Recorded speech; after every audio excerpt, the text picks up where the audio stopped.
యేసయ్యా తండ్రి, నీకేమి ఇచ్చి కూడా ప్రభువా నీ రుణం నేను తీర్చుకోలేను ప్రభువా. నేనైతే మట్టిదాన్ని ప్రభువా, దుమికి ధూళి వంటిదాన్ని నాయన.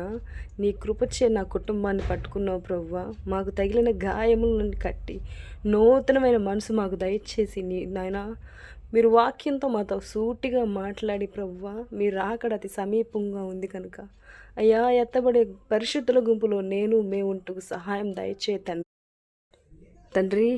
లోకాశలతో పాపాశలతో తండ్రి, వ్యర్థమైన చీకటి క్రియలతో తండ్రి, వ్యర్థమైన నాటి కొరకు నాయన మా సమయాన్ని మేము వ్యత్యాసించకుండా ప్రభువా, మీకు దగ్గరగా బ్రతికే భాగ్యం నాకు మా కుటుంబానికి తండ్రి.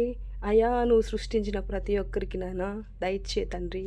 నీ కృపే ప్రభువా. ఈ రాకడ సమయంలో మేము ఉండగా ప్రభువా, అయా సువార్తల ద్వారా తండ్రి ప్రతిదీ నాయన మాతో మాట్లాడండి. నీ నామ మహిమార్థమై ఎత్తబడే పరిశుద్ధుల గుంపులో